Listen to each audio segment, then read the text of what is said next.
This is the 729th issue of the Avengers. Jason Aaron is writing. Mark Morales is drawing with Paco Medina and with Ed McGuinness. Top 5 artists. Aaron is probably top 5 writer. Natasha Romanoff isn't top 5 anything. Maybe redheads. But she felt like a substitute over here for Iron Man, in my opinion. Maybe this story was planned out and Aaron had his whole Avengers run. And then somewhere in between he goes, I want to do this a million years BC. I'm going to take Tony off the shelves, put him in a year, or maybe something from Iron Man 2020 is happening that would make this story impossible to happen. So he just substituted her with Black Widow. Black Widow's got the movie coming in. Boom. I got someone who can survive space, and they're fighting. It felt like Black Widow, though, talking about kneecaps. Ooh. And then when she got into a one-on-one with Silver Surfer, who was behind them and caught up, he says, I do not intend to put harm on you. If you don't want to cause harm, and that explains why you didn't just kill Black Widow like that in a millisecond. She's over here firing off rounds at him as if she has a chance to fight off against the Surfer. She doesn't. Who's excited for this? 2 pages. That's how you know they care. When they advertise with 2 pages. I don't think that all she got was like a poster coming soon. When they care about you, they will try to advertise you. We got to the part where the boy thing and Blade got bonded into something. And it's so hot that Natasha's armor is burning. That's how hot this man is suffering the pain through. He comes in here, a little stab on Silver Surfer, and then they chat a little bit, and then they get back to fighting with a surfboard playing as his sword. I love when, what's his name, did that. Tradd Moore did that a few months ago when he was writing him in Silver Surfer Black. The fighting is going to stop because the Star Brand shows up. That Star Brand, like that thing there. And we'll get to the end to talk about theories of what that is, because it's interesting. Captain Marvel and Firelord, they start fighting. Captain Marvel says something like, oh, yeah, I can't handle the heat, huh? Why don't you just tell me to smile, why don't you? Jason Aaron is on YouTube. Thor and his whole complex with whether he's Thor or whether he's the Brood, well, that hammer dropped thunk. And it didn't have the same effect as it did the other time.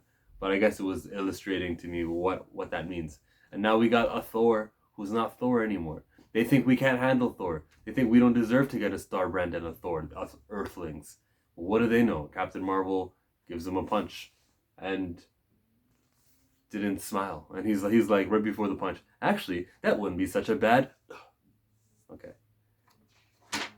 Get to the Star Brand portion of it. By the way, they just skipped over where Captain America is back on the ship with She-Hulk in the background. They just skipped right over that. She-Hulk was written with her little thought clouds of, I'm sort of like this planetary defense. The reason why the Avengers showed up, we get a little information, is the Shi'ar Empire had a jailbreak and they called for the Avengers. You know how much say you must have in the universe for you to be called by the Shi'ar Empire? That's pretty important. And that's why the Heralds are here. I believe this was drawn by Paco Medina. This whole scenario with Gladiator showing up. And the woman is pregnant here. A pregnant woman is the Star Brand. Or maybe the baby is the Star Brand. Her exact quote is, "Stay the hell away from me or I'll set this entire galaxy on fire. The Star Brand will kill you all." What if it's the baby? What if this is a way of unearthing Star Brand? Maybe we get a baby who speaks. We had Groot. We have a raccoon. Let's do a talking baby. Where this Star Brand is actually the thing. Because it's a baby, it's limited in what it could do. So things like, it's not going to be able to have like half the strength, no flight. I don't know the powers of the Star Brand. I think it's just a strong thing. So at least we could measurably cut it in half. We can divide it. That's the word. If we divided the strength of Star Brand and it could have realistic applications, maybe it can join the Avengers permanently without having to have a reason for why it's gone. Like the way we treat Sentry. Sentry's too powerful and he's got that void thing.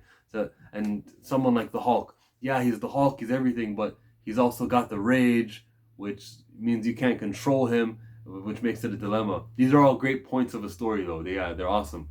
But knowing what Superman is, with Gladiator on the page. Knowing what Superman is and how Marvel doesn't want to do exactly a copy of Superman, unless we're talking like Hyperion.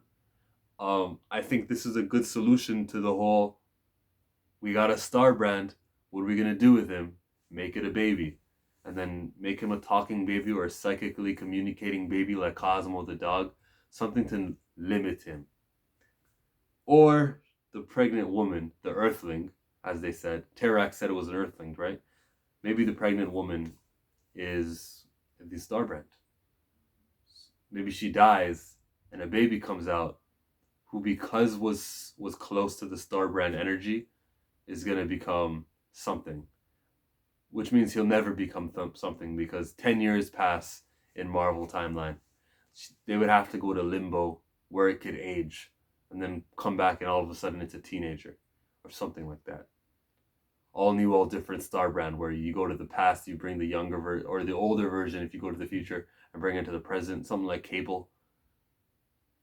Those are both horrible ideas. Watch them do it. Chillmonger out.